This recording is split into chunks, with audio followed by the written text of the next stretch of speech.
Bem, pessoal, boa tarde. Tá todo mundo me escutando aí? Tá tudo bem, né?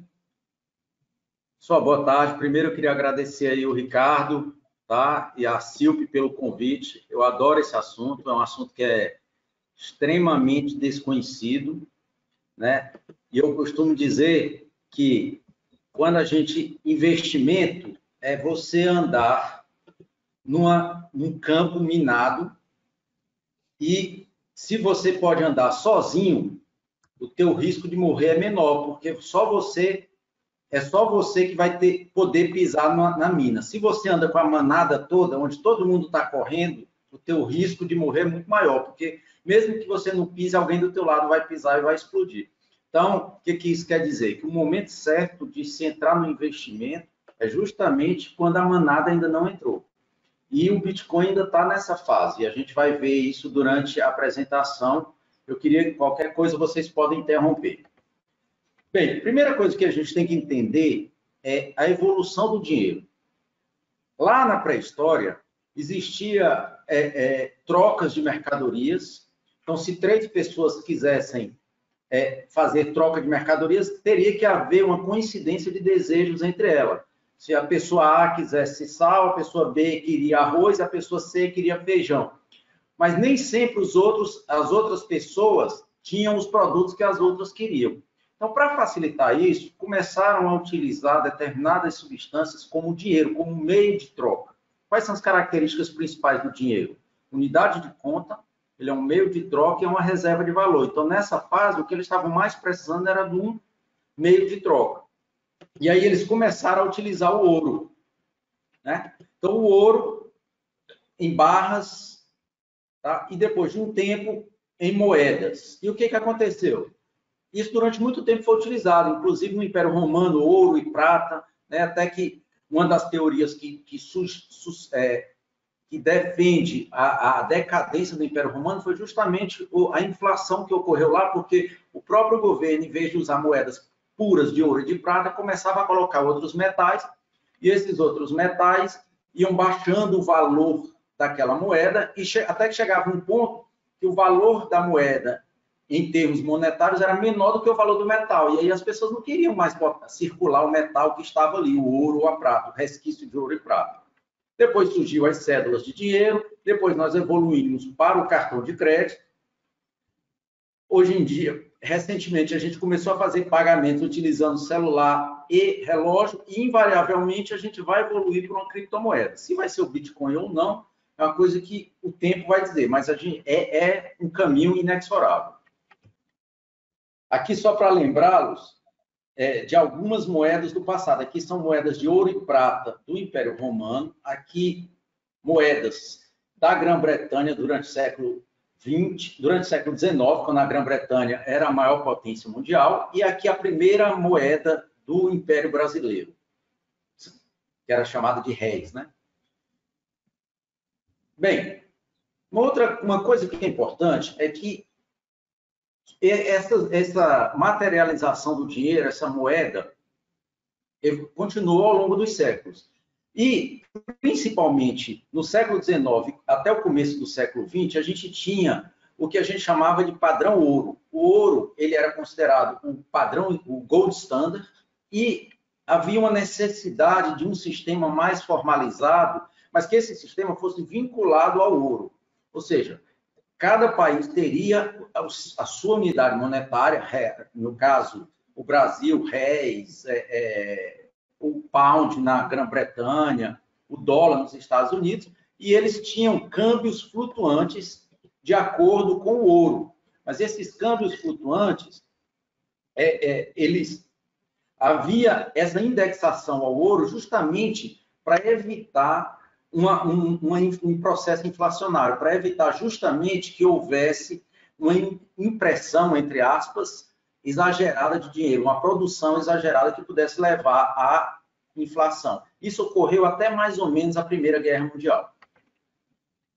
Ocorreu a Primeira Guerra Mundial e logo depois, antes do final da Segunda Guerra Mundial, em 1944, representantes de 44 países se reuniram na cidade de Bretton Woods e eles delinearam nessa reunião o novo sistema monetário internacional. Então, aí eles criaram o Fundo Monetário Internacional, criaram o Banco Mundial, e eles estabeleceram, nesse acordo, algumas diretrizes que deveriam dirigir o sistema monetário internacional daí de 44 para frente. Eles já sabiam que a guerra estava ganha, então os aliados propuseram e 44 países participaram. Aqui vocês têm um mapa dos países que participaram, o Brasil participou, então você tem Estados Unidos, você tem Canadá, você tem aqui representando toda a Europa, né? A Rússia, que foi um dos vencedores da guerra, a China, que também venceu o Japão ali no Pacífico, na guerra no Pacífico,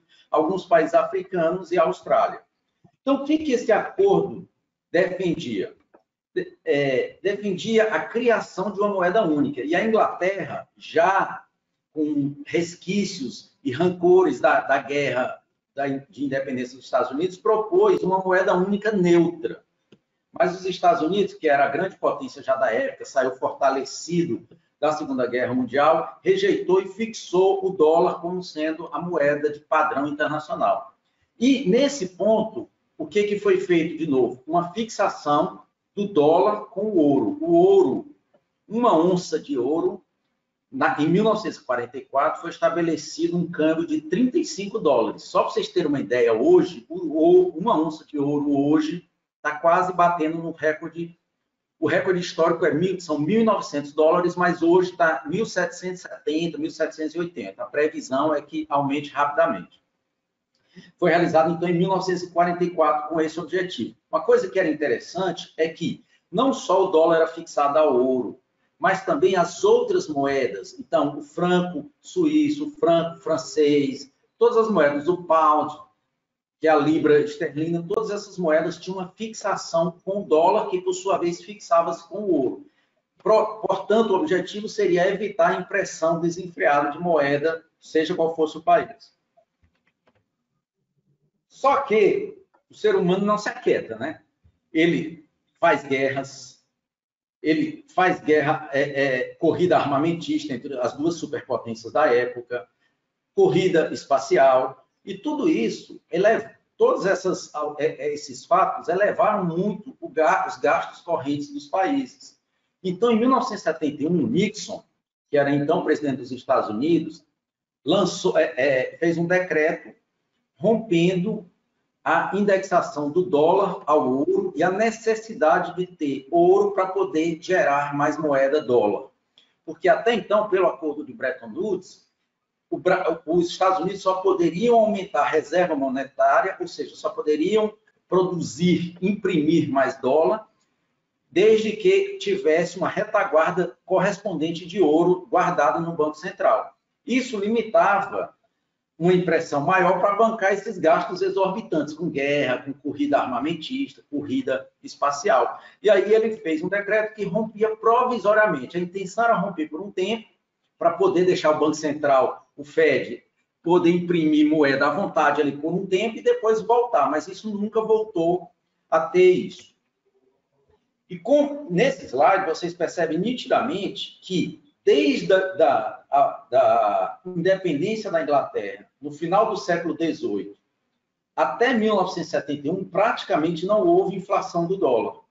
Nós temos 3 morrinhos aqui. O primeiro morrinho aqui é uma guerra anglo-americana, quando os Estados Unidos, já independente, uma década depois de se tornar independente, invadiu o Canadá, querendo tomar território inglês. Aqui foi na guerra de secessão americana, a Guerra Civil Americana, e vem aqui na Primeira Guerra Mundial. Mas você vê que são alterações discretas. Só a partir de 1971 é que você teve uma inflação exuberante do dólar, já que se perdeu o padrão ouro, o acordo de Bretton Woods caiu por terra.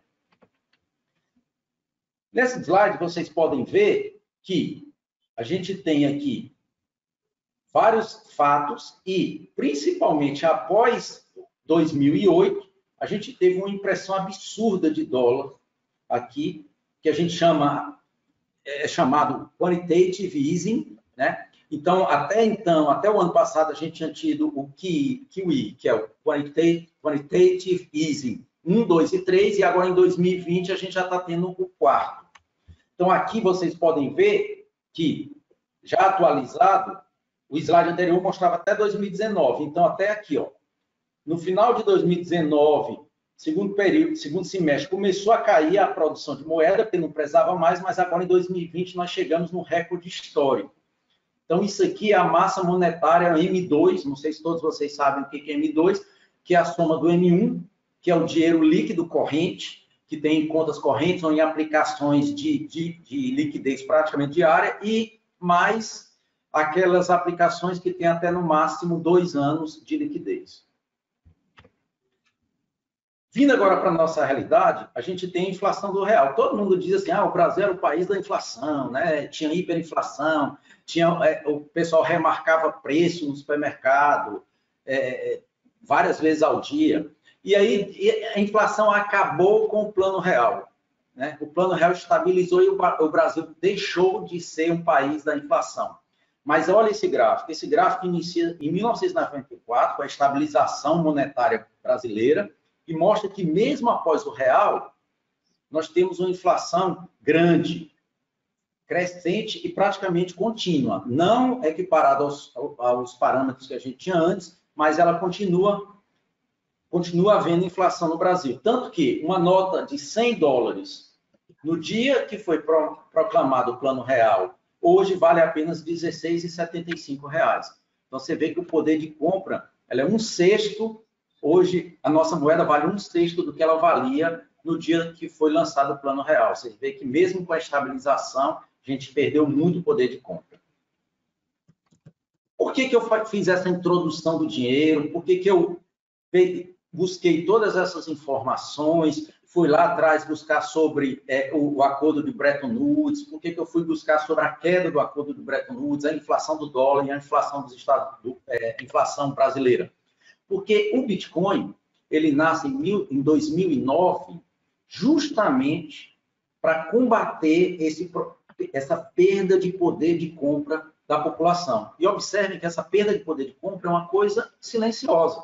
Tenho certeza que 99,9% da população não tem consciência da perda de poder de compra, porque isso vai acontecendo aos poucos, gradativamente. Então, as pessoas não têm essa ideia do tanto que a gente está perdendo esse poder de compra. E os governos fazem essa emissão de uma forma que isso que esse excesso de moeda seja acrescentado na economia de uma forma gradativa para que passe justamente desapercebido. Então, o que tem que ficar claro, a mensagem número 1 é: o Bitcoin surgiu em 2000, após a crise financeira de 2008, a crise do subprime americano, em que houve uma excessiva impressão de dinheiro, aumentando muito a perda de poder de compra, e o objetivo do Bitcoin foi lançar uma moeda alternativa, essa moeda sendo 100% independente do governo e que ela tivesse uma política deflacionária e não uma política inflacionária. Aqui é o white paper do Bitcoin, que explica tudo. Eu recomendo vocês, e se vocês acham facilmente na internet, para que vocês possam ler e entender um pouquinho qual a ideia por trás dessa moeda. Primeira coisa que a gente tem que entender é que existem redes centralizadas, redes semi-centralizadas e redes totalmente descentralizadas. O nosso sistema monetário mundial, ele a gente poderia dizer, semi-centralizado. Né? Você tem hubs, imagina a aviação, você tem os hubs da TAM, você tem o hub aqui no Nordeste em Recife, no Sudeste você tem São Paulo e Rio, no Sul você tem, acredito que deva ser em Curitiba ou Porto Alegre. Então você tem alguns pontos e esses pontos centrais são ligados a outros pontos periféricos. Depois você tem um outro ponto central que é ligado a outros pontos periféricos. Agora você imagina o Google. O Google é um único ponto central e ele é ligado a tudo que tem no mundo. Se eu for lá e atacar o Google, eu destruo todo o sistema. Aqui é um pouco mais resistente. Eu teria que destruir mais pontos do que aqui, mas eu ainda consigo destruir, porque eu tenho, sei lá, 1, 2, 3, 4, 5, 6 pontos centrais. Aqui não. Aqui eu tenho uma interação completa.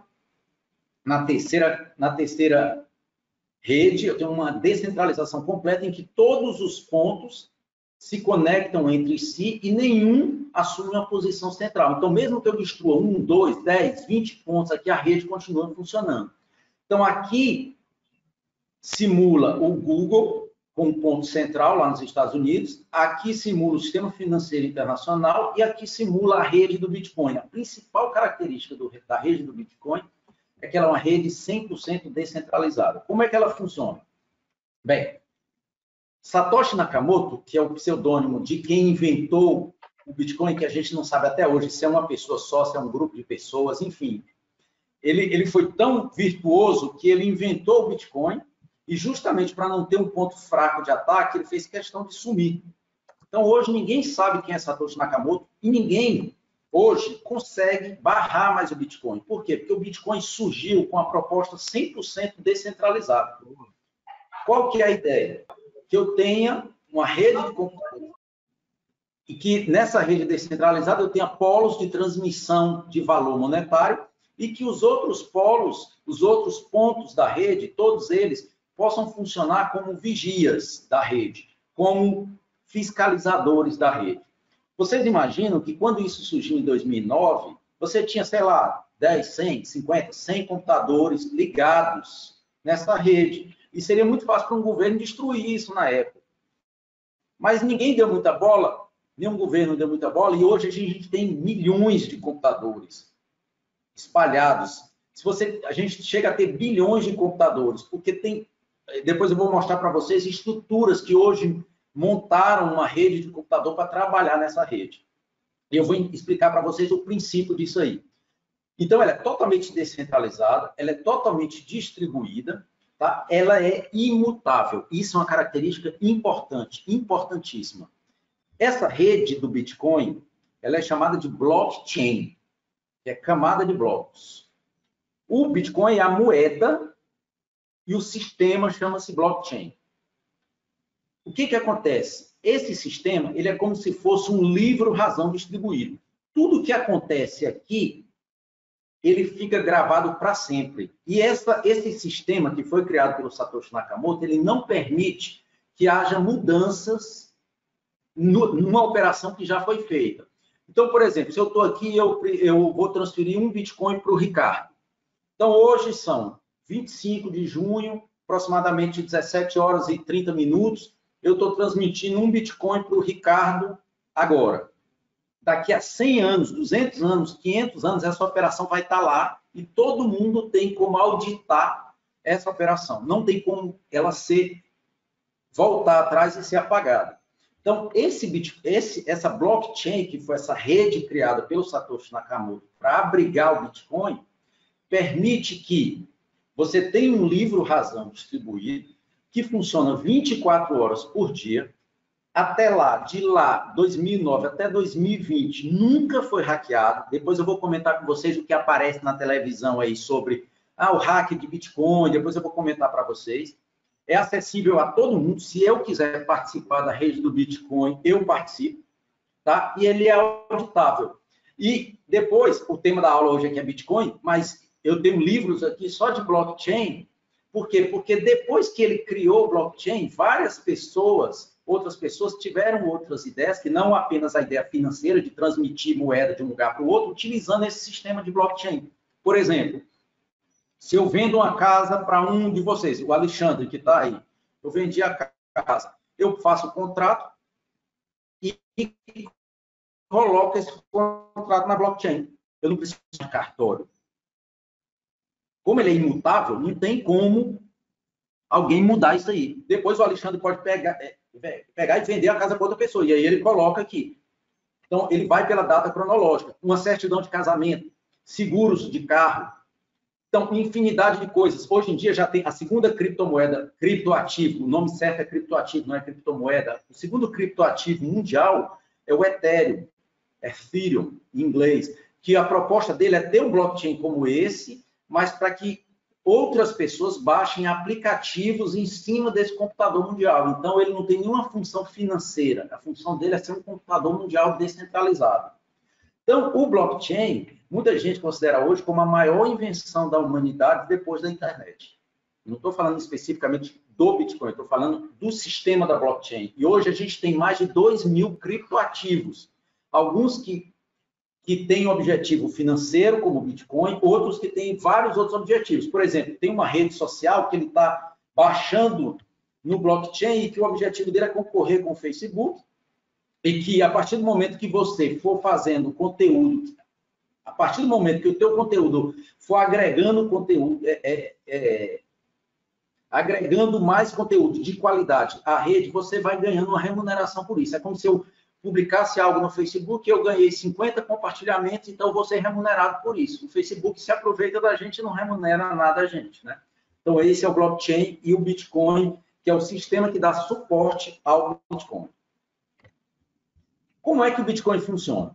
Vamos imaginar aqui, esse talvez seja um dos slides mais importantes. Eu tenho um usuário aqui, e esse usuário, ele solicita uma transação. Sei lá, eu quero o Banco Central Brasileiro quer pagar 50 mil toneladas de ferro com 50 mil bitcoins, só dando um exemplo. Então, eles solicitam uma transação e todos os computadores da rede, eles trabalham encaixotando todas as solicitações de transações que tem naquele mesmo momento em um bloco. Por isso que o nome é chamado blockchain.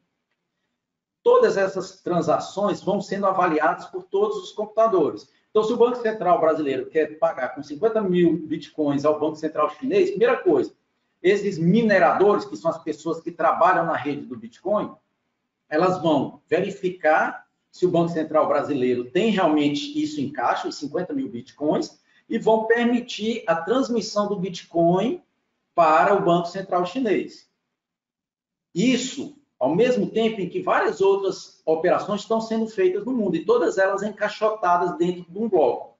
E vários computadores no mundo, em todas as partes do mundo, hoje a gente tem bilhões de computadores, em todas as partes do mundo você tem computadores já integrados à rede do Bitcoin. E todos esses computadores estão concorrendo entre si para ver quem vai ganhar o direito de validar esse bloco aqui do Bitcoin. Como é que acontece isso? O Bitcoin, todas essas operações, elas são criptografadas. Então, existe um problema matemático que quanto maior a força computacional que aquela pessoa tem, ela vai ser mais hábil a resolver esse problema em tempo mais hábil, e essa pessoa que ganhar, que resolver esse problema mais rápido, vai validar todas essas transações, e aí o bloco é finalizado em torno de 10 minutos e todas aquelas transações são autorizadas. Quando elas são autorizadas, todos os outros computadores, em todo o mundo, que perderam a competição com aquele computador que ganhou, com aquele minerador, que a gente chama de minerador, o cara que está validando essas operações, todos os que perderam vão ter que verificar, fazer auditar as transações para saber se o cara que realmente ganhou, se o cara que ganhou a concorrência, se ele fez tudo certinho dentro do bloco, para não ter fraude.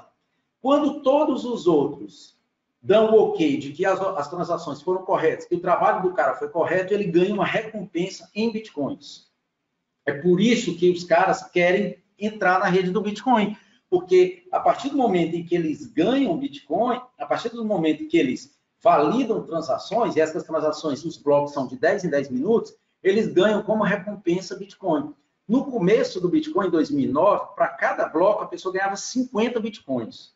Ou seja, em 10 minutos, o cara conseguia ganhar 50 Bitcoins. Só para vocês terem uma ideia, o Bitcoin hoje vale em torno de 10 mil dólares, um pouquinho menos. O cara ia ganhar o quê? 50 Bitcoins, ele ia ganhar 500 mil dólares em 10 minutos. Só para validar isso. É óbvio que nesse tempo, o Bitcoin valia menos que $1. E aí, depois que ocorre isso, que a transação é aprovada pelos outros que perderam, todos os blocos são validados por todos os nós, o bloco é definitivamente aprovado e ele é adicionado à cadeia de blocos, por isso que é chamado de blockchain, e a transação é totalmente executada. Esse processo todo demora em torno de 10 minutos. Esses 10 minutos são suficientes para que um dos mineradores do mundo, daqui que são milhões no mundo, consiga descobrir a criptografia, decriptar aquele problema matemático, e a partir do momento que ele faz aquilo, os outros verificam se que ele fez certo, fazem uma auditoria dessas transações, tudo é aprovado e vai e começa um novo bloco. E isso acontece de 10 em 10 minutos, certo? Então, por que que nunca foi hackeado o Bitcoin? Porque se eu tentar entrar no Bitcoin bem aqui, primeiro, hoje, no começo, as pessoas que participavam da rede eram pessoas que tinham notebooks em casa. Daqui a pouco eu vou mostrar para vocês que os caras que participam do mercado de Bitcoin hoje, eles têm que investir milhões de dólares para ter força computacional para ganhar a competição dos outros. Então, tu imagina, o cara está lá, ele investiu milhões de dólares, ele gasta para fazer isso aqui milhões, é muita energia que é gasta ao mesmo tempo, e o que acontece? Se ele tentar fraudar aqui, os outros nós da rede ele não vai passar pela auditoria dos outros nós. E aí ele não vai ganhar a recompensa de Bitcoin. Ou seja, ele desperdiçou dinheiro comprando computador e desperdiçou muita energia, que é caríssimo, milhares de dólares que eles pagam por mês de energia. Qual que é a recompensa deles? É ganhar Bitcoin, com a esperança de que o Bitcoin vá valorizando. Você imagina quem começou e que ganhou 50 Bitcoins a $1 e que vendeu a 10 mil dólares. Né? Imagina, todos esses caras que no começo da rede começaram a ganhar. Por isso que existem bilionários do Bitcoin hoje em dia. Então, aqui, só para vocês terem uma ideia, os 210 primeiros blocos, nos 210 primeiros blocos, que foi no ano de 2009 para frente, cada vez que um minerador ganhava a competição e validava aquele bloco, ele ganhava de recompensa 50 Bitcoins. Depois, a partir de 2012, do 210 até o 420, baixou para 25 Bitcoins. Depois, em 2016, até o bloco 630 mil, cada recompensa era de 12,5. E agora, em maio, eu assisti ao vivo o que a gente chama halving do Bitcoin, que é quando corta a recompensa pela metade, cortou para 6,75. Por que que isso é importante ir reduzindo essa recompensa? Prestem atenção, por gentileza, olhos abertos e ouvidos abertos nesse slide. Por que que é importante? Porque o Bitcoin ele tem um suprimento máximo de 21 milhões de unidades. Então, o algoritmo do Bitcoin não permite que se produza mais do que 21 milhões de unidades de Bitcoin. E a recompensa, ou seja, a quantidade de Bitcoin que é jogado na rede está diminuindo a cada tempo. Ou seja, o que é inflação? É a quantidade de dinheiro que você joga numa rede monetária em relação à quantidade monetária já existente.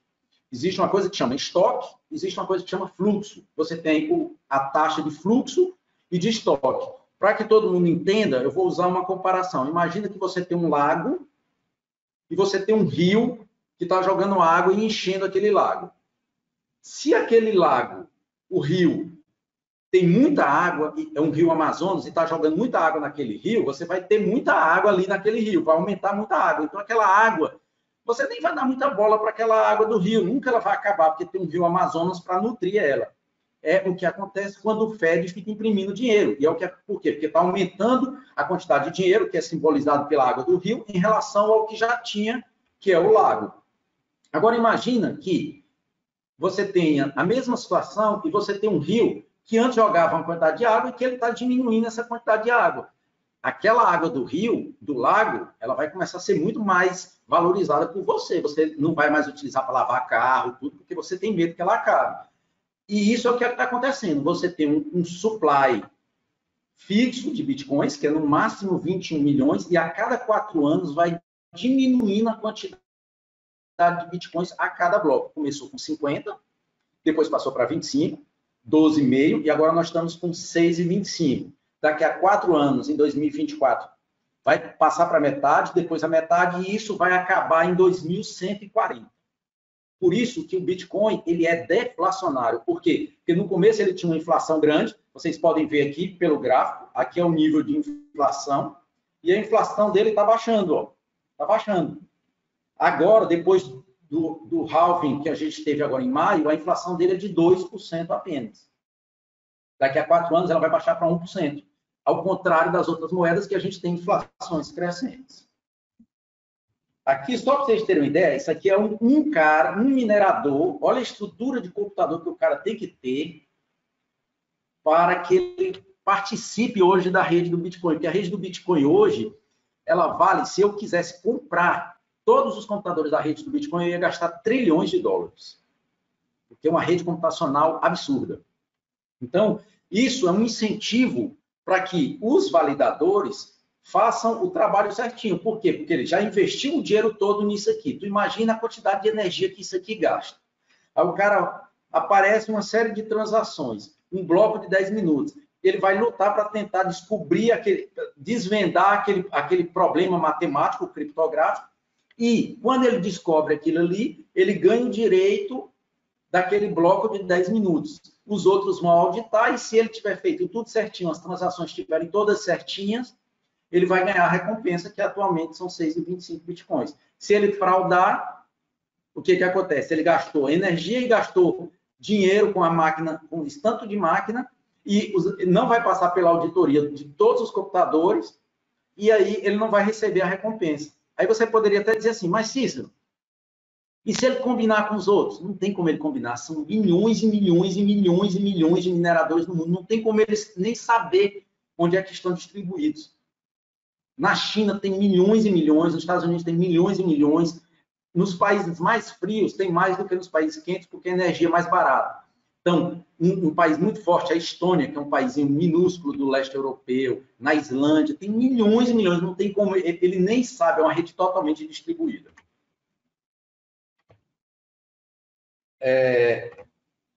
Bem, vocês vão sair daqui hoje aptos a poder conversar com outras pessoas sobre Bitcoin.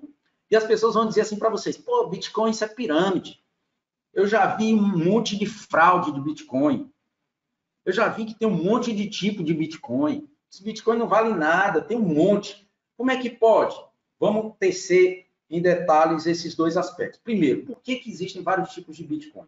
O Bitcoin foi criado em 2009 por essa pessoa, Satoshi Nakamoto, esse grupo de pessoas, e o código dele é open source. O que quer dizer isso? É um código aberto. Qualquer pessoa pode pegar o blockchain, que é o sistema que dá o suporte para o funcionamento do Bitcoin, e você pode ir na internet agora e pegar, e criar um criptoativo que você queira. Então, outras pessoas desonestas foram lá, pegaram e utilizaram o nome Bitcoin para outras coisas. E aí você tem Bitcoin Cash, Bitcoin Gold, Bitcoin Diamond, Super Bitcoin, Bitcoin ABC, Segwit 2x, Bitcore. Ou seja, são outros criptoativos que utilizaram o mesmo sistema do Bitcoin, mas com características diferentes. Desses outros tipos de Bitcoin, o único que ainda tem uma certa relevância e pode ter algum futuro é o Bitcoin Cash. O que é o Bitcoin Cash? Ele funciona igual ao Bitcoin, só que o que acontece? Naquele bloco dele, que demora 10 minutos, o bloco de 10 minutos do Bitcoin Cash, ele é o quádruplo do tamanho. Então, ele cabe 4 vezes mais transações. Então, em vez de você esperar 10 minutos para que haja confirmação daquele bloco, como é no Bitcoin, aqui você tem uma confirmação muito mais rápida, em torno de 2 minutos. Então, o Bitcoin Cash surgiu com a proposta de ser o Bitcoin que você vai utilizar para tomar um cafezinho. Porque quando você vai tomar um cafezinho, você não vai, o vendedor não vai ficar 10 minutos esperando a validação daquele bloco no Bitcoin tradicional. Então, o Bitcoin Cash, voltei aqui, surgiu com essa proposta. Os outros todos são fraude, não tem nada disso. E o que vocês já assistiram na televisão várias vezes, dizendo que a pessoa botou os bitcoins ali e perdeu todos os bitcoins. O que acontece? O Bitcoin ele é totalmente independente de banco. Cada pessoa guarda o seu Bitcoin numa wallet, que é o termo em inglês para carteira. Só que pessoas que não têm familiaridade com a tecnologia terceirizam o cuidado dos seus bitcoins para outras pessoas. E essas outras pessoas se aproveitaram da inocência dessas pessoas e roubaram o bitcoin delas. Tá? Então, por exemplo, eu tenho minha wallet, a minha carteira, eu tenho 3 carteiras de bitcoin. Então, eu tenho minhas senhas. Eu não dou, por exemplo, eu não deixo ninguém cuidar dos meus bitcoins, eu que cuido. Não tem um banco, eu não tenho como botar o meu bitcoin no Banco do Brasil. O que essas pessoas fizeram? Elas têm pessoas de má índole que criaram como se fossem fundos para administrar o Bitcoin dos outros. As pessoas depositavam os Bitcoins delas lá nesses fundos e esses caras fugiam com o Bitcoin dessas pessoas. Então, a fraude que você vê na televisão é com isso. Com o Bitcoin, só para você ter ideia, o Visa já foi hackeado, a NASA já foi hackeado, o CIA já foi hackeado, o Banco Central, o Fed já foi hackeado e o Bitcoin nunca foi hackeado. Então, é uma tecnologia fantástica. Justamente por quê? Porque todos esses que foram hackeados, eles têm um ponto central. Se o cara for lá e hackear aquele ponto central, ele consegue entrar em todo o sistema. No Bitcoin, não. Ele toma um ponto, mas ele não consegue, porque os outros, a rede interligada, ele não consegue disseminar esse hack no resto da rede. Bem, vamos ver aqui o próximo slide. O Bitcoin, só para vocês terem uma ideia, olha o número de usuários de carteiras de Bitcoin ao longo do tempo. Aqui, vocês têm, em 2011, assim que o Bitcoin foi, logo depois que o Bitcoin foi lançado, 2009, 2010, e eu peguei isso aqui no site do Bitcoin antes de ontem, antes de ontem, né? Hoje são 25, dia 22. Olha como só aumenta o número de carteiras de Bitcoin. Ou seja, os institucionais, as pessoas que têm grana, estão comprando Bitcoin silenciosamente. E a manada, que é o povo que não sabe nada, que pensa que é pirâmide, não tá atento a isso. É aquela história de caminhar num campo minado sozinho ou caminhar num campo minado com um monte de gente. Se você está caminhando sozinho, o teu risco é menor. Se você está caminhando com um monte de gente, com certeza alguém vai pisar e vai explodir tudo ali. Então, silenciosamente, mesmo investidores financeiros, vários investidores financeiros, hoje em dia ainda não estão se dedicando ainda aos criptos. Nós estamos falando de um, que é o Bitcoin. Eu tenho mais de 12 na minha carteira, mas é lógico que o Bitcoin é o principal. Aqui é o hash rate. Hash rate é a força computacional do Bitcoin. É o tanto de... O nome é isso mesmo, o tanto de poder computacional na rede que você tem quando você junta todos os computadores que estão integrados. Olha para você ter uma ideia, em 2017, olha como era a força computacional do Bitcoin, 25 de junho de 2017, aqui. Só para vocês terem uma ideia, em 2017, em dezembro de 2017, foi a primeira vez que eu ouvi falar de Bitcoin. O Bitcoin bateu seu recorde histórico, 19.600 dólares. Quando eu escutei falar nisso, foi através até do meu irmão. Meu irmão estava comprando bem no pico, 19.600. Olha a força computacional que a gente tinha nessa época. De lá para cá, o Bitcoin caiu de 19 mil até 3 mil dólares. E de lá ele vem se recuperando. No ano passado ele bateu em 14 mil, voltou para os 7 e agora ele está próximo a 10. Mas olha que, independentemente do preço, quando você está comprando uma ação, você não olha, não são os fundamentos da ação, se tá o lucro, a taxa, se o lucro, o PL está bom, se a taxa de lucro está bom, se os lucros estão crescendo, tudo isso.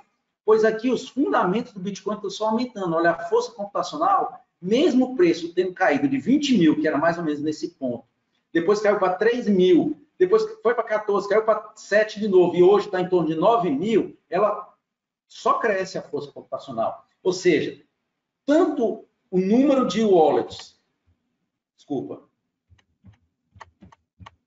opa, como é que eu volto aqui agora?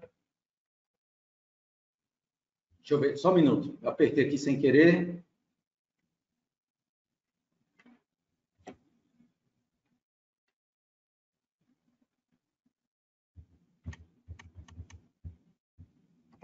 Só um minuto, pessoal.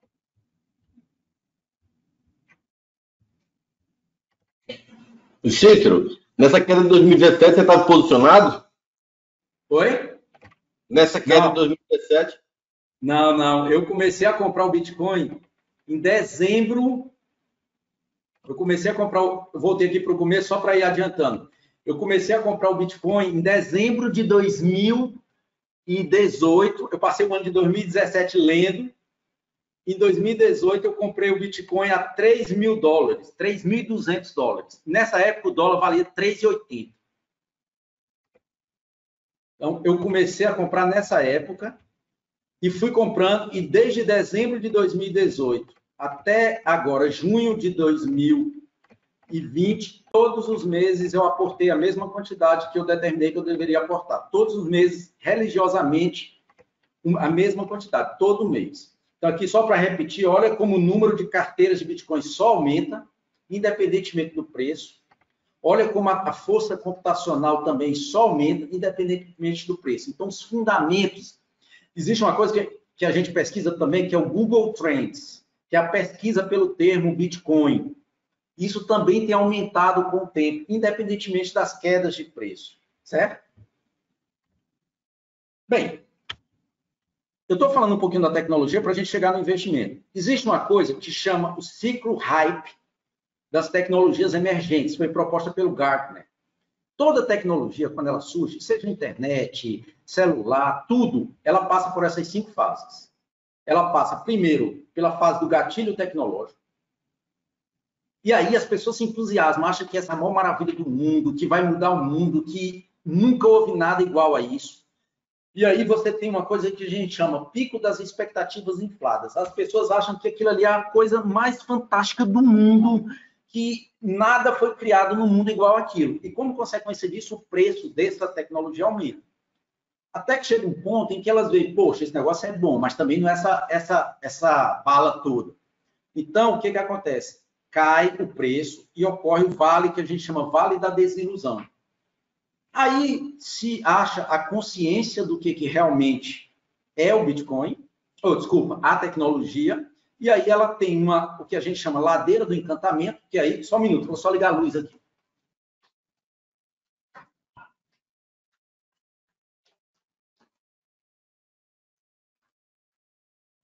E aí você tem uma coisa que a gente chama ladeira do encantamento, que é o investimento sustentável e consciente. A pessoa tem a real consciência do que é aquela tecnologia, do quanto que ela vale, sem ser aquela expectativa inflada de achar que era a 8ª maravilha do mundo. Sabe-se agora dos prós e dos contras.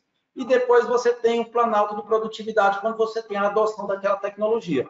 Então, o celular passou por isso aqui tudo, a internet passou por isso aqui tudo, e hoje a gente sabe que o Bitcoin está aqui, ó, saindo do Vale da Desilusão e indo para a ladeira do encantamento. Então, ele surgiu aqui, atingiu picos inflados, eu vou já mostrar a oscilação de preço dele, com especulação, bolha especulativa, depois ele caiu, chegou aqui no Vale da Desilusão. Pessoal, só para vocês terem uma ideia, tem vocês pesquisem depois na internet, a morte do Bitcoin. Quantas vezes o Bitcoin já foi declarado morto desde que ele surgiu até agora? Só para vocês terem uma noção da resiliência dele. Ele já caiu de 37 dólares para 3 dólares em 2011, 2012, por aí. Aí disseram, não, acabou. Tu imagina que mesmo ele valendo um pouquinho na época, a rede de computador continuou, porque as pessoas que trabalham nisso têm esperança, têm convicção na valorização do ativo. Então, hoje, o que se acredita é que ele esteja saindo do Vale da Desilusão e indo para a ladeira do encantamento. Eu acredito nisso. E muita gente, os maiores formadores de opinião em criptomoedas, criptoativos em geral e Bitcoin acham isso também. Então, acho que a gente passou por aqui, principalmente em 2017, ele caiu, achou-se que era o fim do mundo, achava-se que ele ia chegar a zero, ele chegou até 3.200, foi o mínimo que ele chegou, e aí ele voltou a subir. Hoje a gente está em torno de 9 mil dólares. 9 mil, depende, está variando entre 9 e 10 a mais de um mês. Eu acho que a gente vai ter uma adoção dele daqui a um tempo. Bem, a gente falou então um pouquinho da parte do dinheiro, falou da tecnologia, agora a gente vai falar da diversificação de portfólio e onde que o Bitcoin pode se incluir aí. Primeira coisa que é importante, qualquer pessoa que vai diversificar um portfólio, qualquer pessoa que vai investir, não é nem diversificar um portfólio, ele tem que ter noção dos ciclos econômicos. A gente sabe que a economia não é estável, tem momentos de alta e momentos de baixa. É minimamente exigido que a pessoa saiba que em momentos de alta, quais são os ativos que vão se beneficiar num ciclo econômico de alta e quais são os ativos que vão se beneficiar num ciclo econômico de baixa. Então, a gente sabe que, por exemplo, quando a economia está pujante, que você tem um ciclo econômico, geralmente as ações vão se valorizar, geralmente, aqui no Brasil, os títulos pré-fixados vão se valorizar, né? E Quando você tem uma parte, um ciclo que inverte, um ciclo de baixa, em que está tudo caindo, se valoriza mais do que o dólar, o ouro, você perde muito nas ações, e aí você deve investir em títulos mais pós-fixados, algumas commodities também, né? Então, o que acontece?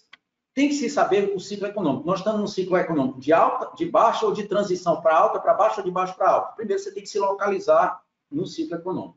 Segundo, você tem que ter um gerenciamento de risco. Você tem que saber qual é o seu perfil. Eu sou conservador, sou moderado, sou agressivo. Eu aguento oscilações, volatilidades altas. Só para vocês terem um exemplo. No dia 12 de março, aniversário da minha mãe, foi aquele dia que o petróleo teve uma queda, que ele teve preços negativos. O Bitcoin caiu naquele dia de 7.500 dólares para 3.700 dólares. 50% em menos que 5 horas. 7 dias depois, ele já tinha recuperado, ele já estava nos 7 mil dólares de novo. Por quê? Tinha muita gente alavancada, o petróleo, muita chamada de margem, as pessoas tinham que vender todos os ativos que tinham, não só ações, tanto que a ação caiu, teve a semana dos circuit breaks, né? Então você teve várias interrupções na bolsa, o ouro caiu 30%, o Bitcoin caiu 50%, mas depois ele recuperou em uma semana, 10 dias. Então, gerenciamento de risco. Eu toco quanto que eu posso expor do meu capital nisso. Outra coisa, a escala de tempo. Esse investimento que eu estou fazendo é para curto, médio ou longo prazo. Não é sugerido que você invista em criptomoedas, em Bitcoin, com uma escala de curto e médio prazo. É mais uma escala de longo prazo. Outra coisa, um foco na exposição e não nos eventos. Eu vejo muita gente discutindo, eu acho que a bolsa vai cair, ou o outro, não, acho que ela vai subir, vai para 200 mil pontos, vai para 500 mil pontos, o outro, não, vai para 40. Isso não interessa, isso é um evento. Nós não temos domínio sobre os eventos.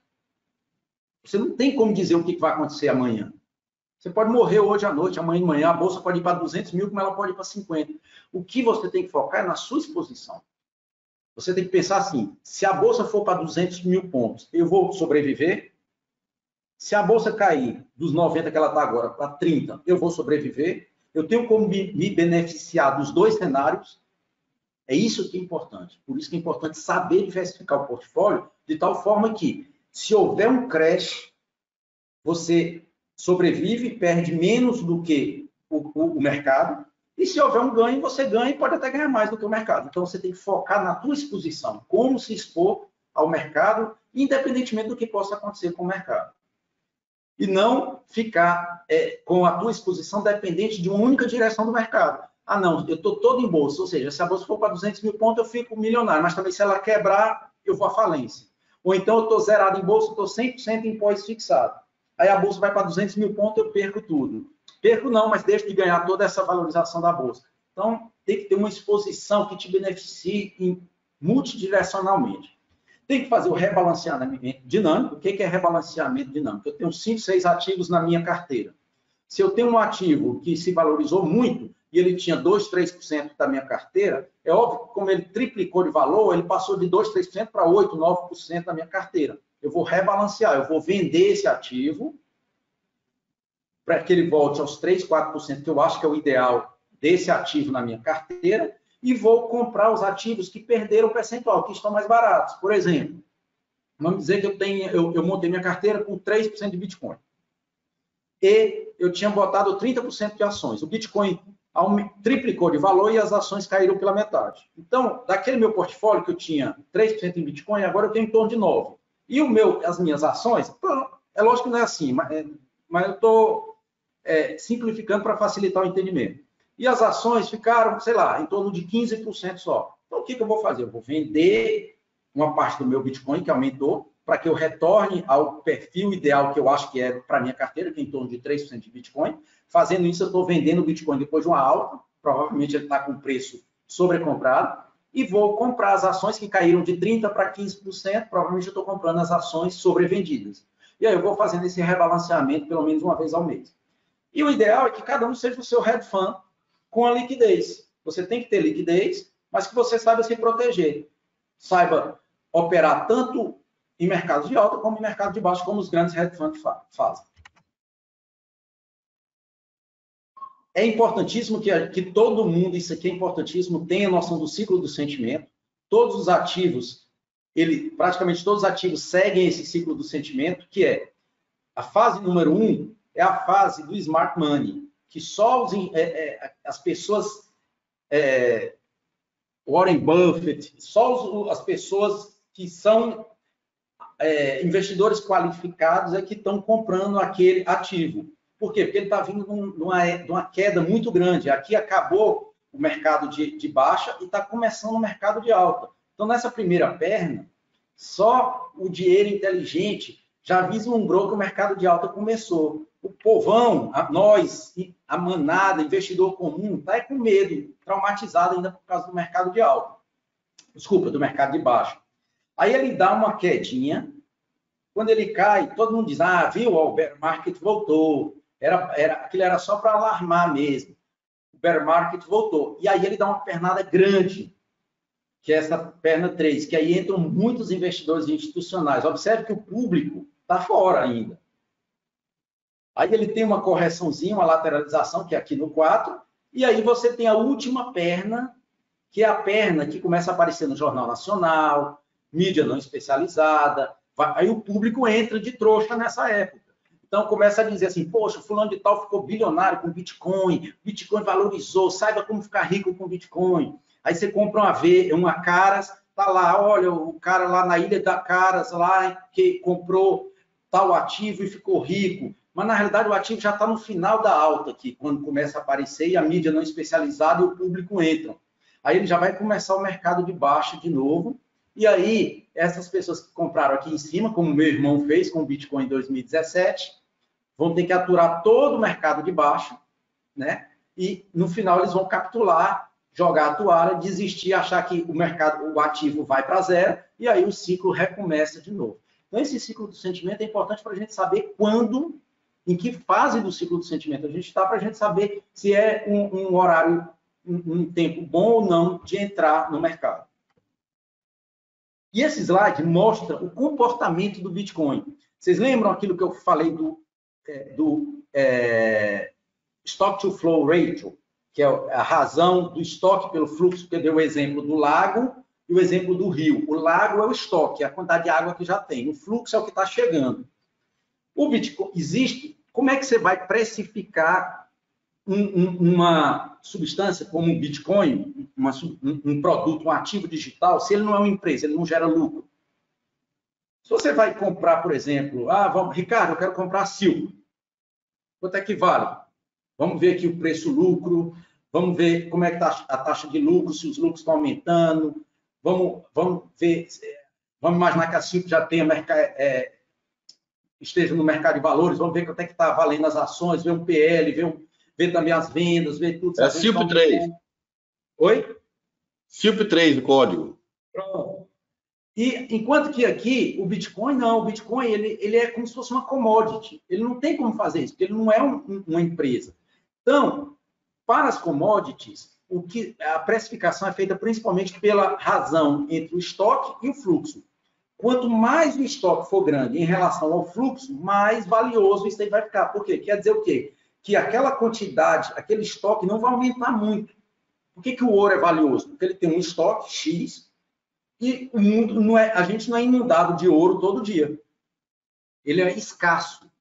Por que, por exemplo, o alumínio não é caro?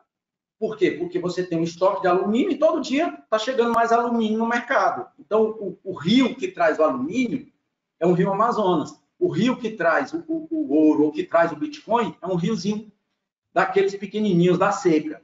Então, olha só o Bitcoin. Olha que loucura. Em 2009, ele valia um décimo de dólar.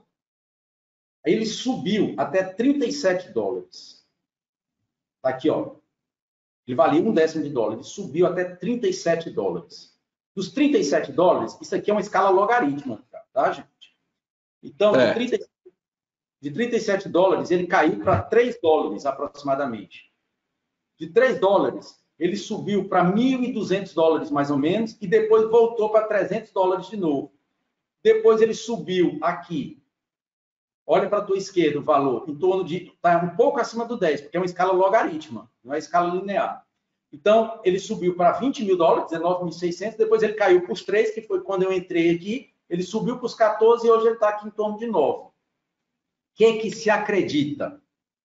Nós estamos aqui em 2020. Acredita-se que, com o halving, que é aquela recompensa que caiu de 12,5 para 6,25, o fluxo de Bitcoin que está entrando agora vai ser menor. E acredita-se que em 2021, 2022, o Bitcoin pode valer 100 mil dólares. É o que se acredita por esse modelo, que é o modelo que é utilizado para precificar ouro. Hoje está quanto? Oi? Hoje está quanto? Hoje de manhã estava 9.200, não sei como é que está agora. Ele está variando, ele está lateralizado entre 9 e 10 há mais de um mês. Né? Mas só para você ter uma ideia, como ele é em fevereiro do ano passado, ele estava aqui, ó. Em fevereiro do ano passado, eu estava no carnaval e eu tinha começado a comprar em dezembro do ano anterior, dezembro de 2018. Em fevereiro de 2019, ele estava 3.400. Quando foi em junho, amanhã vai fazer um ano desse dia, ele chegou a 14, ou seja, ele quadruplicou em 4 meses. Então, o potencial do Bitcoin em 2021, 2022, se não acontecer nada, é que ele possa chegar aqui. A maior parte das pessoas que estudam Bitcoin, porque esse modelo é um modelo que é feito para precificar ouro, prata, paládio, platina, todas as commodities. E uma coisa que é interessante também é que, analisando o comportamento do Bitcoin desde janeiro de 2019 aqui, até agora em 2020, você vê que o Bitcoin ele tem se comportado de uma forma muito similar ao ouro. O ouro é esse de baixo, é o de cima, o vermelho.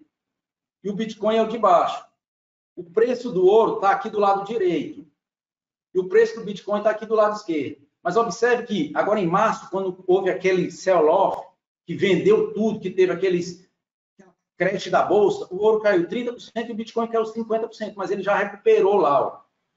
E o ouro também, o ouro até já recuperou e já passou do que estava. Então, o que tem se visto hoje? Hoje em dia, o Bitcoin é chamado de ouro digital. Por quê? Porque como os governos não têm como interferir nele, não tem como aumentar a emissão de Bitcoins, hoje em dia as pessoas estão usando o Bitcoin como uma reserva de valor. Quando você está em crise, que está tendo muita inflação, você vai guardar teu dinheiro para ele não perder valor em quê? Em ouro. Só que ouro é difícil de guardar. Quem vai guardar ouro em casa? Você tem que guardar em títulos de ouro do banco. E se tiver um crédito do banco? O Bitcoin não. O Bitcoin está no teu computador. Está na tua carteira, no teu celular. Né? Então, e hoje em dia, a gente considera, existe, depois vocês vão pesquisar, bota ouro digital Bitcoin. Tem inúmeros artigos falando disso, muita gente que acredita nisso. Então, hoje, eu acredito que o Bitcoin vai se consolidar como uma reserva de valor, muito mais do que como um meio de pagamento. Por quê? Porque, como eu falei, os blocos demoram 10 minutos para validar as transações. Como é que tu vai parar bem ali para comprar um negócio na farmácia, uma Novalgina, e vai esperar 10 minutos para receber? É por isso que surgiram outras criptomoedas, como o Bitcoin Cash, que eu já mostrei, como a Nano, como o Litecoin, como a Decred, várias moedas que elas têm uma velocidade de segundos. Então, a operação, elas são criptos, como o Bitcoin, não é Visa, não é Mastercard, não, são criptomoedas. Só que o sistema deles é muito mais rápido, mas eles não são descentralizados como o Bitcoin. Então, o que eu acho que vai acontecer? A China já está para lançar a criptomoeda dela, que é o Yuan digital. Os Estados Unidos vai lançar o dólar digital, já está estudando, ele vai lançar provavelmente na base do Ethereum, que é a segunda cripto. E a gente vai ter um mundo que a gente vai desaparecer papel moeda, esse papel mesmo, vai ficar tudo cripto. E você vai ter criptos que são subordinadas a governos e criptos alternativas. As criptos que você vai utilizar para pagamento são essas que têm uma velocidade de transação rápida, como essas que eu citei.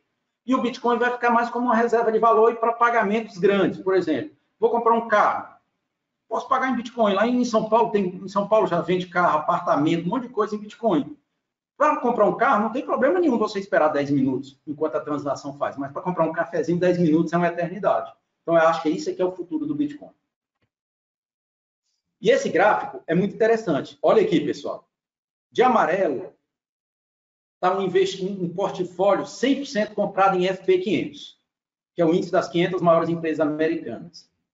Em branco, está um portfólio com 99% do SP500 e 1% de Bitcoin no portfólio. De verde, está um portfólio com 95% do SP500 e 5% de Bitcoin. Observa, esse portfólio começou em 2015 e nós estamos agora em 2020. Em 5 anos, olha o tanto que o Bitcoin, mesmo um percentual pequeno, agregou a valorização do portfólio. 1% já faz diferença e 5% faz muito. Então, o que é recomendado hoje em dia? Que você tenha um investimento, se você conseguir conviver com volatilidade, se você tiver um gerenciamento de risco, em que você possa investir até 5% do seu capital em Bitcoin. Vamos imaginar que aconteceu uma tragédia e o Bitcoin foi hackeado e valeu 0 de uma hora para outra. Se você perder 5%, você não vai morrer. Agora, vamos imaginar que o Bitcoin passe, como está valendo, de 10 mil dólares, agora 9 mil, aos 100 mil dólares que acham que pode valer em 2021, final de 2021 para 2022. Se isso acontecer, tu transforma uma merreca, 5%, proporcionalmente ao seu patrimônio, tu muda de patamar, né? Vai ganhar muito, é uma aposta que pode te valer muito, né? Então, isso é o que é o que se defende hoje em dia. Eu finalizo com essas frases. Essas frases dizem o seguinte, que elas traduzem exatamente o sentimento da comunidade de investimentos hoje sobre o Bitcoin. Tem muita gente que é totalmente cética, mas por desconhecimento. Os investidores mais velhos, eles não têm esse apego à tecnologia, então eles acham difícil. Por quê? Porque o Bitcoin não tem custódia, não é o banco que vai guardar, é você que vai guardar. Então você tem que ter a chave na cabeça, você tem, entendeu? Então, os investidores mais experientes, de mais de 60 anos, dificilmente vão entrar nesse mercado, mas os millennials, que são aquelas pessoas que nasceram de 92 para cá, agora nessa década que começa no ano que vem, eles vão ser a força predominante no mundo. Então, são pessoas que já nasceram com a tecnologia. Então, olha só, o Chris Dixon, ele falou, existem 3 eras da moeda. A primeira baseada em commodities, que era o ouro, a segunda baseada em política, que é a confiança que a gente tem nos governos, e a terceira baseada em matemática, que é a tecnologia que a gente está vivendo, das criptomoedas. O Bitcoin, ele pode ser o último paraíso o último paraíso seguro dentro da economia global. Olhem quem falou isso, gente. O maior canal de finanças do mundo. O Bitcoin representa não só o futuro dos pagamentos, mas também o futuro, não está dando para ver aqui, mas também o futuro da governança. O chefe, o fundador do Visa. O ouro é uma grande maneira de preservar riqueza, mas ele é difícil de mover. Existe uma outra alternativa. Temos que procurar uma outra alternativa e o Bitcoin pode ser bom o suficiente para isso. James Ricard. O James Ricard é um cara que é apaixonado por ouro nos Estados Unidos. E o blockchain é a maior revolução tecnológica desde o advento da internet, que é o John McAfee. Então, hoje em dia, as criptos, no geral, a gente falou aqui, o mundo cripto, ele é um mundo, o que a gente falou aqui é a pontinha do iceberg, a gente falou só do Bitcoin. Existem projetos fantásticos, né, de criptomoedas, que o nome errado, o certo não é chamar criptomoeda. As criptos, elas podem ser divididas em 3 grupos. Criptomoedas, que são as que têm relação com dinheiro mesmo, Bitcoin, Litecoin, Bitcoin Cash.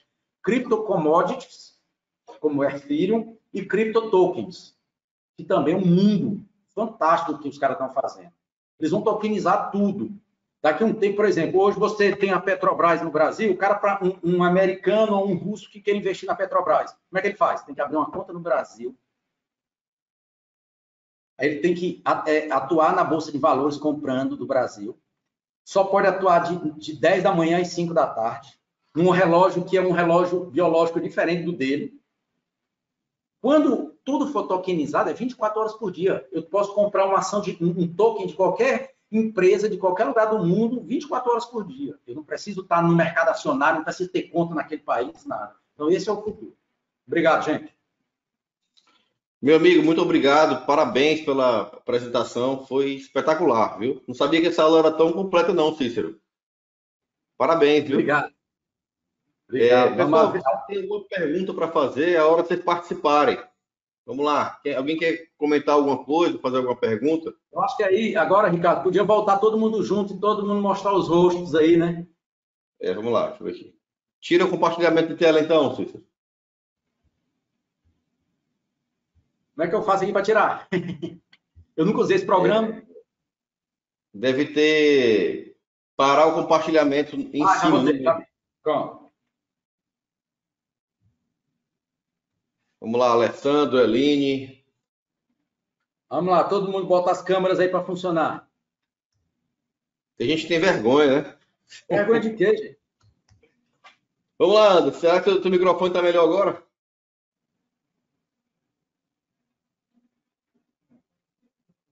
Tá ouvindo agora? Agora estamos. Tá, eu não sei o que é, não. Muito boa, excelente. Olha, a Eline apareceu aí. Prazer, Eline. E aí, Anderson? Parabéns, Cícero. Parabéns. Excelente a exposição, viu? Obrigado, cara. Esse mundo do Bitcoin é muito fantástico, cara. Assim, das criptos no geral. Cara, tem, por exemplo, tem um projeto que chama VeChain. Esse projeto ele vai automatizar a cadeia de suprimento mundial toda por smart contracts. Vou te dar um exemplo. Você tem a BMW. A BMW fechou parceria com a VeChain. Então, a BMW ela quer lançar um novo modelo. Ela precisa de uma peça tal que vem da China, uma peça tal que vem da Índia, uma peça tal que vem de não sei o quê. Aí, quando chega lá, e aí, chegou? Chegou. Então, eu vou te pagar, vou fazer uma ordem de pagamento, aí tem que, não sei o quê, vai para o banco, não sei o quê. O que vai acontecer agora? Tudo vai ser dentro da plataforma da VeChain. Tem uma moedinha dentro da plataforma, que essa moeda tem um câmbio, e a partir do momento que a BMW receber uma peça que vem da China, por exemplo, automaticamente o pagamento já é feito dentro da mesma plataforma para lá. Isso chama-se Smart Contract. O exemplo mais próximo disso no nosso mundo é aquela máquina que a gente tem de comprar refrigerante, que você bota a moedinha e cai. Ali, você chega ali, você coloca a moedinha, aperta no botão do que você quer e vai cair aquele produto. O que vai acontecer? A gente que é da área de saúde, Ricardo, a gente atende um convênio, aí passa o mês todo atendendo. Aí, quando atende aquele mês, todinho atendendo o convênio, aí no final do mês a gente junta todas as guias. Sei lá, atendi 100 consultas da Unimed, tá aqui. Aí eu vou entrar no sistema da Unimed e vou lançar uma guia por guia. Aí, quando chega no sistema da Unimed, a Unimed vai conferir guia por guia. Quando ela confere guia por guia, aí ela vai lançar uma ordem de pagamento para a minha clínica. Essa ordem de pagamento vai para o banco e do banco vai para cá. Vai ter um contrato inteligente em que o cara consultou, na hora que ele consultou, automaticamente o contrato já paga o médico. Sem precisar de ter tanto de intermediário no meio, entendeu? Então, os criptotokens, esse livro é um livro que eu acho que, para quem quer começar, é um livro muito bom. Ele fala de criptoativos no geral. Depois eu vou tirar uma foto e dar para o Ricardo e manda para vocês. Coloca mais perto da câmera. Esse livro é muito... Certo. Eu vou mandar para vocês depois, direitinho. É um livro muito bom para quem quer começar. Eu tenho um livro aqui que é muito bom, excelente. Agora, para quem lê inglês, é excelente. Ele não tem tradução em português. Eu tenho aqui uns 4 livros muito bons que vocês podem aprofundar, mas eu acho que tem que se preparar, porque é como aquela história. 2021, 2022, a tecnologia vai estar mais avançada, vai ter mais adoção. Quem entrar antes vai ter benefício, né? Aquela história do ciclo do sentimento. Como é que tá em Brasília, Aline? Tá em Brasília, né? Não, na verdade, nesse período eu vim para Teresina. Ah, você é Teresina? Já tem um mês aqui. Uhum. Ah, tá. Você estava em Brasília antes, não era? Tava. Aí fui para Minas, aí agora tô em Teresina. Ah, esse grupo tem um pessoal que gosta de andar em Minas, né? Minas é bom demais, rapaz. Minas é bom. É por conta do mestrado, que é lá na Federal de Alfenas. Aí tô Tem a venda que concluindo. você faz? Isso, em economia. Ah, tá, legal. Pois é, vocês têm alguma pergunta? Assim, querem perguntar alguma coisa? Querem ver algum Deixa, outro? deixa o recado, já que está gravado, porque é o seguinte, o cliente que for investir, como é que ele faz na prática, como é que a pessoa dá o primeiro passo para investir em Bitcoin, né? Valor mínimo, como é que ele procede, né? A parte prática. Sim. O que Eu que eu já ia aconselho? perguntar sobre isso. Você podia comprar fração de Bitcoin, né? Já que um tá em 9, 10 mil reais, O Wilson dólares, quer perguntou dizer. aqui também isso. Existe a possibilidade É, de adquirir Bitcoin de forma fracionada como ação? Boa pergunta, Wilson. e você pode comprar R$ 10 de Bitcoin, se você quiser. Quanto? R$ 10, R$ 1, R$ 5, R$ 50, R$ 5.000, o tanto que você quiser. Você vai comprar aquela proporção de Bitcoins que aquele valor vale. Existem duas corretoras no Brasil que eu recomendo. A Bitcoin Trade e o mercado Bitcoin. Então, você vai fazer a tua...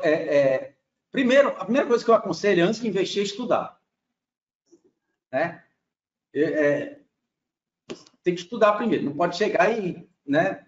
Tem que primeiro estudar. Mas lá no Bitcoin, na Bitcoin Trade, no mercado Bitcoin, eu gosto mais do mercado Bitcoin, a plataforma é melhor, mais interativa, é fácil de ver.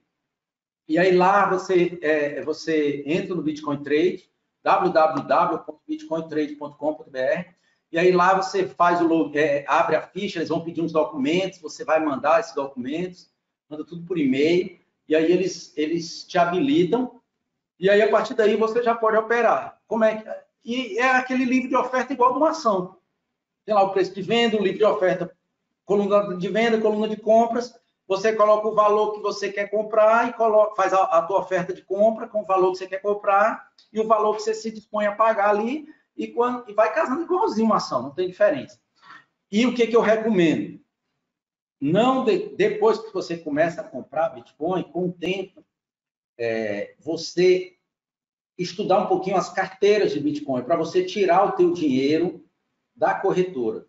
Por quê? Porque algumas corretoras, algumas já foram hackeadas. Então, tu imagina, tem um hacker que ele vai gastar tempo numa conta da gente individual ou ele vai entrar na conta de uma corretora que ele vai pegar o Bitcoin de todo mundo que está lá. Então, quando você tem o teu Bitcoin na tua carteira, e aí tem vários tipos de carteira. Carteira de celular, carteira fria, que a gente chama. Isso aí tudo então, o que acontece? Você fazendo isso aí tudo, você consegue, depois de um tempo, não começa não, porque eu só fui comprar carteira depois de, comprar não, porque você baixa no celular de graça. Eu fui botar para a carteira depois de 3 meses que eu investi. Porque no começo você vai investindo ali, não tem tanto problema. Ninguém vai começar de cara assim, botando muito dinheiro. E o ideal é nunca investir mais do que 5 a 10% do patrimônio. Nunca. Né? O que é recomendado é isso. Nunca passar de 10% do patrimônio. Né? Mas aqui no Brasil, se vocês quiserem, o primeiro livro de Bitcoin que eu li, vocês podem baixar pela internet, Bitcoin, o dinheiro digital, Fernando Ures. Esse cara é bom. O Fernando é craque. Fernando Qual é o nome da Ures. corretora? Mercado do Bitcoin? As corretoras Bitcoin Trade e Mercado Bitcoin. E o Mercado primeiro Bitcoin. livro A Eline perguntou aqui se a documentação é simples, se o cadastro. coisa simples. Eles vão pedir, eles nem pedem renda, nada disso não. Identidade, CPF. Aí eles vão pedir uma foto sua do celular para comprovar a tua identidade, entendeu? Coisa tranquila. Em 48 horas você resolve isso.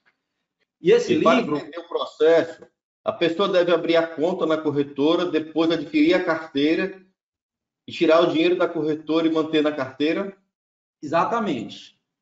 O ideal é isso, comprar o dinheiro, comprar na corretora e depois eu posso passar, porque tem carteiras de vários tipos. Tem as carteiras, por exemplo, existem carteiras que são ligadas na internet.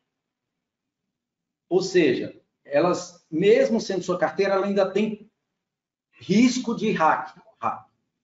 Agora, existem carteiras que são totalmente offline. que essas não têm nenhuma conexão com a internet. E aí, você só conecta na internet naquele segundinho que você vai fazer uma operação e pronto. Mas o que se recomenda? No começo, eu só fui comprar carteira offline em junho, eu comecei a investir em dezembro, em junho de 2019. Então, eu já tinha 6 meses de investimento, que aí eu já tinha uma quantidade que eu queria já guardar. Porque, ó, por exemplo, você perdeu um Bitcoin hoje, é 50 mil reais. Um Bitcoin.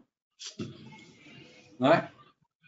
Então, mas depois você vai, todo mundo começa, e assim, quando for começar, no primeiro dia, compra 200 reais para testar, porque às vezes você erra alguma coisa, perde o dinheiro, então compra 50 reais. Eu fui ensinar meu irmão, aí ensinei a ele, ó, vamos comprar aqui 50 reais. Ele comprou, entendeu? Aí ele disse, agora compra amanhã mais 50 sozinho. Aí ele comprou, deu certo. Agora vamos abrir uma carteira para ti, transfere esses 30 reais do que tu tem aqui para a carteira, para depois fazer as operações maiores, entendeu?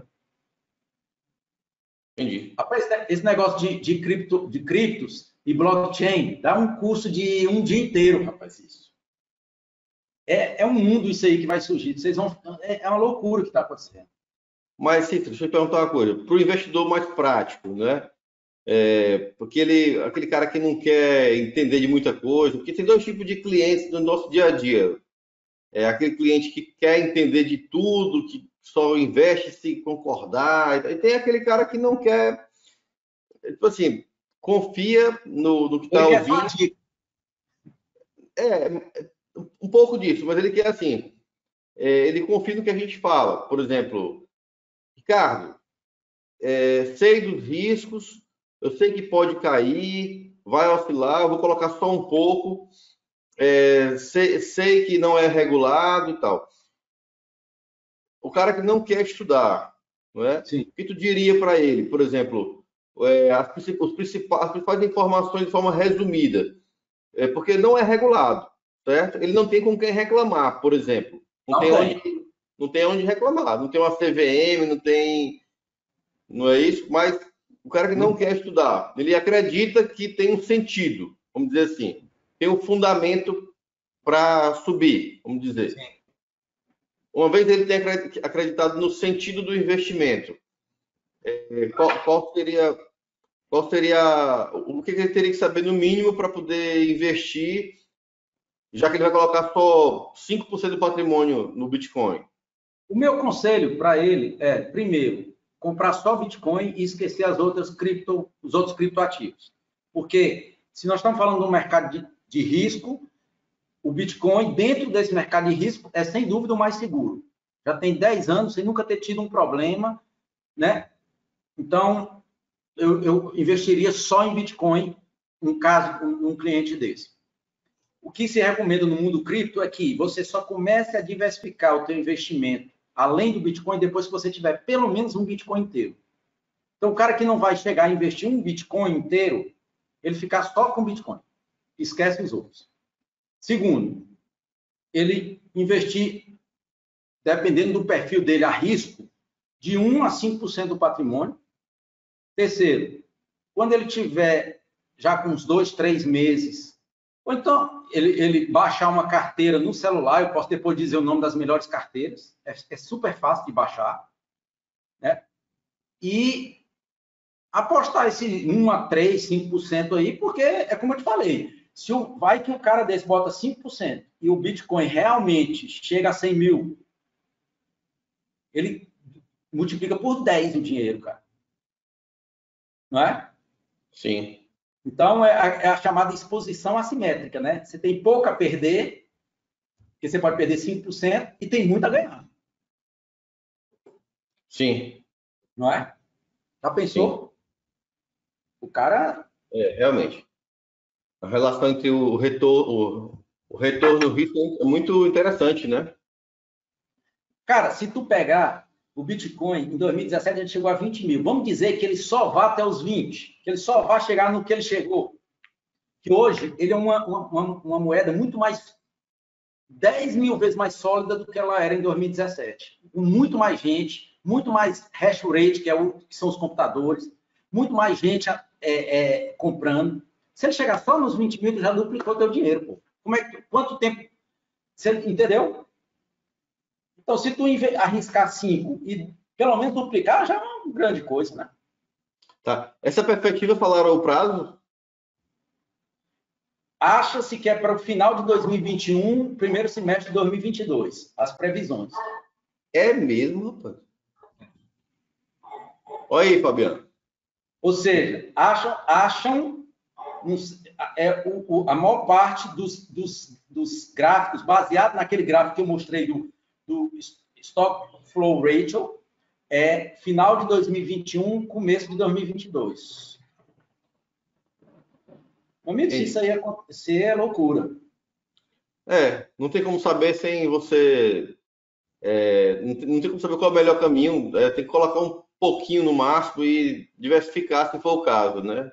Não dá para prever nada, né? Alguém de vocês aí tem investimento em ouro? Já investi em ouro, Fabiano? Em ouro diretamente não, só em fundos multimercado, né, que são atrelados a ouro. Isso. Tem um ETFzinho lá na Bovespa de ouro. Eu acho que também vale a pena botar uns 5% lá. Na verdade é um fundo de ações, não é multimercado não, o que está vinculado a ouro. O que tem é o ODZ1, OZD1, uma coisa assim. Eu estou dizendo porque assim, eu aplico nos Estados Unidos, então lá é mais fácil. Lá eu compro um ETF que chama IAU,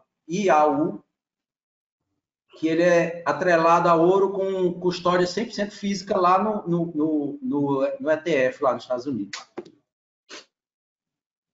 Que isso é outra coisa que você poderia também divulgar, fazer para os teus clientes, Ricardo, era como internacionalizar o patrimônio. Não, isso aí a gente está fazendo, Cícero. A gente está fazendo. Inclusive, já tem muitos clientes abrindo conta lá fora. Hoje eu tive 2 reuniões com 2 clientes diferentes, de 2 às 4, abrindo conta na Ilha de Man, abrindo conta offshore, né, com acesso a banco de investimento, com conta em supermercado mundial, vamos dizer assim, de investimento. A XP é um supermercado nacional, né? E aí tem acesso a bonds, acesso a ações, ETFs, acesso a fundos que não tem acesso em qualquer lugar, né? E aí é muito bacana, é muito interessante, porque você está em dólar, você está com um ativo, você está com tributação menor. Tributação muito menor, está tendo diferimento de imposto de renda, você está pagando só lá na frente, no dia que for resgatado, daqui a 8 anos, não paga nada, não paga zero de imposto a cada ano, só quando for resgatar o dinheiro, daqui a 5 ou 8 anos, dependendo da conta. E ganhando. Pode falar, desculpa, Ricardo, pode falar. E ganhando 4 a 6% ao ano em dólar, né? Onde não tem inflação, né? É muito interessante. Eu só tenho no Brasil a reserva de emergência, só. A tendência é essa, a gente estimular cada vez mais que as pessoas pensem nisso, porque tem muita gente que se acha conservadora e está no Banco Estatal Brasileiro em reais, né? Uma moeda exótica. Então, realmente, se você falar para um japonês, né, para um alemão, que você é conservador, e se ele perguntar, cadê seu dinheiro, está onde? Está no Banco Estatal Brasileiro em reais. O cara vai achar altamente agressivo, né? Não tem nada de conservador. Então a gente está falando com muita gente sobre esse assunto e abrindo conta lá fora. Sair do real, porque o real vai depreciar mais ainda. O câmbio vai para 6, eu acho. E com 90% de FGC local na Ilha de Man, ou seja, com garantia da ilha, da própria ilha, né? É como se fosse um FGC local. É muito, muito interessante, muita vantagem. Aquela common law, né? Aquela legislação que é diferente do direito romano, o direito anglo-saxônico, e não vê aquela questão de você ter que dividir o patrimônio. O patrimônio é seu, né? Então, assim, tem muita vantagem tributária, sucessória, além do investimento, além da rentabilidade e da proteção em moeda forte. Sem dúvida. Meu amigo, pois eu quero te agradecer pela tua disponibilidade. Foi show, viu? Muito bom. Tranquilo, gente. Estão à disposição. Se vocês quiserem, os meninos aí, a Eline, o Anderson, o Wilton, acho que a Cindy, a Alessandro, também a Aline e a Raquel estão aí também ainda. O meu WhatsApp, se vocês tiverem alguma dúvida e depois quiserem, é 9404 7716. 9404 7716. E aí, qualquer coisa que vocês tiverem alguma dúvida, alguma dica aí, vocês podem falar que a gente dá uma ajudada aí. Tá bom. Vai ficar gravado. Hoje em dia, todos os nossos clientes têm acesso a uma plataforma com EAD e fica lá gravado. Então, os alunos, mesmo que não estejam aqui agora, eles assistem depois com calma. Muita gente assiste depois, comenta depois. Então, a plataforma em EAD fica lá. O Wilton está aí para depois editar, colocar lá na ferramenta. E isso aqui vai ser a nossa aula de Bitcoin, cara. A gente não tem experiência nenhuma, apesar de muito tempo no mercado. E a gente vai, toda vez que alguém pedir algum material, vai ser esse link que vai ser enviado. Pode ter certeza disso. Cuidado com o teu WhatsApp aí, tá? Vai bombar. Vamos tomar um vinho agora, galera. Vamos. Um abraço. Valeu, Cícero. Obrigado. Valeu, pessoal. Boa noite para vocês. Obrigado a todos pela presença. Obrigada. Tchau.